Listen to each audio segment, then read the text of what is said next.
The Chaim Bloom era in St. Louis has officially begun. I'm Johnny Camp, and today I'm going to be talking to you about everything that went down and what to expect going forward in games 2 through 162 of the 2026 season. After a brilliant Game 1 for 2026 for the Cardinals, a 9-7 victory over the Tampa Bay Rays. It was a lot to get the win done, but my goodness, did they perform? The offense was booming on both teams. 31 combined hits in the game, 16 total runs. We're going to break everything down exactly how it all played out.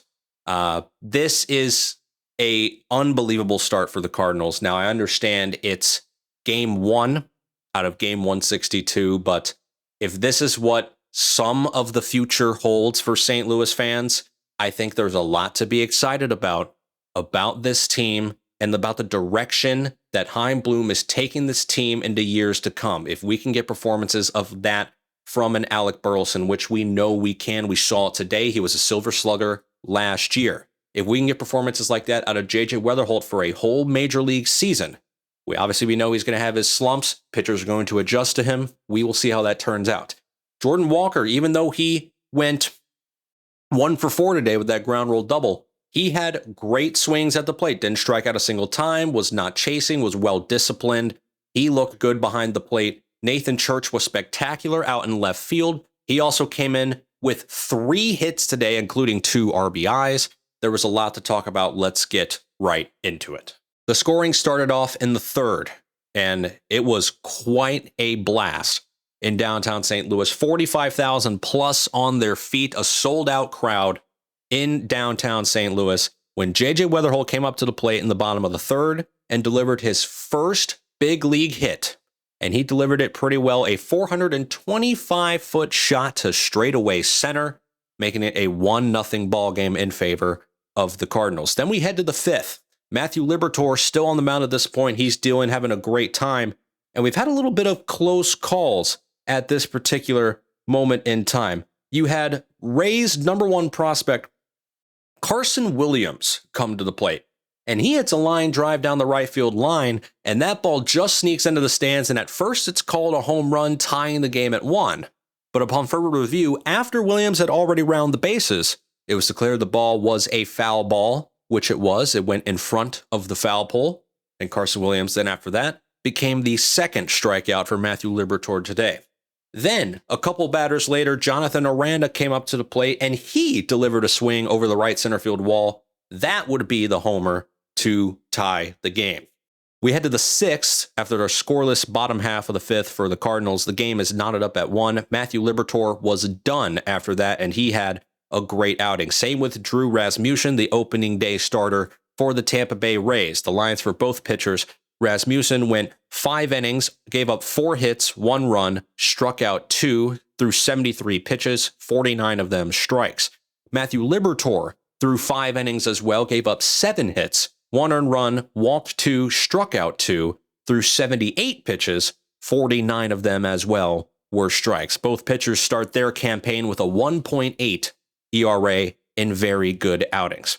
Matt Swanson comes out in relief for the St. Louis Cardinals in the 6th. He gets himself into a jam early. The bases are loaded with nobody out. Ali Marmol pulls him to bring in the lefty Justin Brule, and that's when the Tampa Bay Rays really open up the scoring. Chandler Simpson pinch hits for Ryan Valade, and he ended up delivering a big RBI single to knot the game at 2-1. Jonathan Aranda would then come to the plate afterwards with the bases still loaded. He would hit a sacrifice fly to center, scoring Carson Williams, making it a 3-1 ball game. The second baseman then for the Rays, Ben Williamson, then came to the plate. He reached on an infield single that scored another run, kept the bases loaded. That would be when Johnny DeLuca singled into center, scoring Junior Caminero, and Chandler Simpson. Chandler Simpson and Junior Caminero both scored on the single by Johnny DeLuca, and that was when Nick Fortes then came up to the plate right after, and he reached on an infield single, scoring Ben Williamson. The game was 7-1 heading into the bottom of the 6th. At this point, fans are starting to leave Busch Stadium. You know at this point that this very well could be the team that the Cardinals are going to be all year long. They're going to be down in these slumps. They're not going to have enough time and energy to throw their 3 solid arms. I know Swanson was one of their solid arms. He had a very bad outing today, only was able to record 1 out. His line was he pitched a third of an inning, gave up 3 hits, 3 earned runs on just 16 pitches, not the outing that you want to start 2026 with as you are trying to cement your spot as one of those 7, 8, 9 guys in the Cardinals' big 3 in their bullpen, which he certainly has earned that stake given what he did last year for the ball club. The 6th inning then starts off hot. You have Alec Burleson and Mason Wynn scoring on a no-out single. So here is how this inning started. This was an unbelievable inning for the Cardinals. It started with Alec Burleson. Alec Burleson gets on base with a single. Mason Wynn then gets on base with a single. He then steals second. Nolan Gorman then comes to the plate, and he barely gets a single past the infield, scoring Burleson and Wynn, making it 7-3. 3 straight hits for the Cardinals. Jordan Walker then came in and hit a ground rule double, putting runners at second and third, still with nobody out. That is 4 straight hits by the Cardinals to open up the inning. Then Nathan Church hits a single to left, scoring Gorman and Walker, make it 5 straight hits, and the score is now 7-5. That then brings up Victor Scott II to the plate. He reaches on a bunt single, a perfectly placed bunt. Victor Scott has gotten so much better that he was pretty inconsistent with the bunting in 2025. That was something they wanted him to work on, because if he can get on in the 9-hole for people like J.J. Weatherholt, Ivan Herrera, and Alec Burleson, that's a very dangerous weapon to have in the number 9 hole in your lineup. Speaking of J.J. Weatherholt, he then comes to the plate still with nobody out, and they finally get the first out of the inning. So that was 6 straight hits by the Cardinals from 3 through 9 before J.J. Weatherholt hits a sac fly, making it a 7-6 ball game.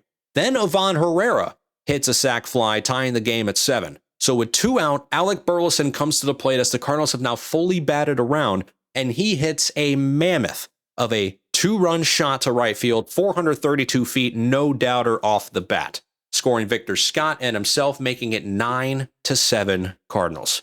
And the bullpen held their own throughout. Jojo Romero came in for 2/3 of an inning after Chris Roycroft came in. He gave up 2 hits, but he was able to put up a scoreless frame. Riley O'Brien threw an inning and a third in relief, struck out 2 on 1 hit, and he had a scoreless frame. Ryan Stanek came in the 9th, and he got the save for the Cardinals. He threw 26 pitches. It was a very close one, but he walked 3, struck out 1. He got the job done.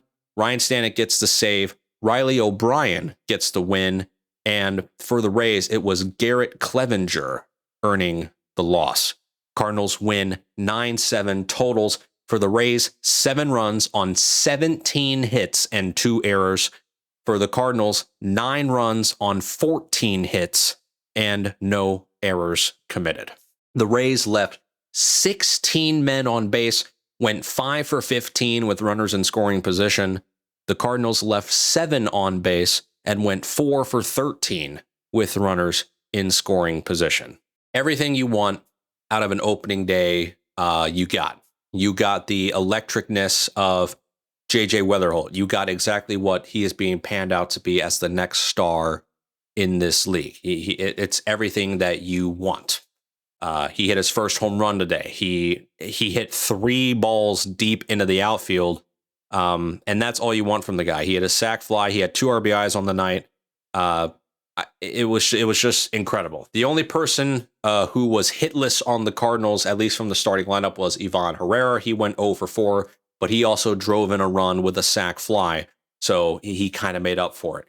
Player of the game has to be Alec Burleson. He had an unbelievable day. I can give Nathan Church credit as well. He had an unbelievable day, but I'm going to give the nod to Alec Burleson in this one. He went 3 for 4, scored 2 runs, drove in 2 with the big 2-run shot. He also reached on a walk. He reached base 4 times today. He was unbelievable. Honorable mention to Nathan Church. Robbed a home run in left field today. He was great. Went 3 for 4 as well with 2 RBIs, and he scored another run of his own. That is it. The Cardinals will now take the field again On Saturday, tomorrow, against the Rays, it will be Joe Boyle going up for the Rays, and it will be Michael McGreevy going up for the St. Louis Cardinals, with Dustin May expected to take the mound on Sunday.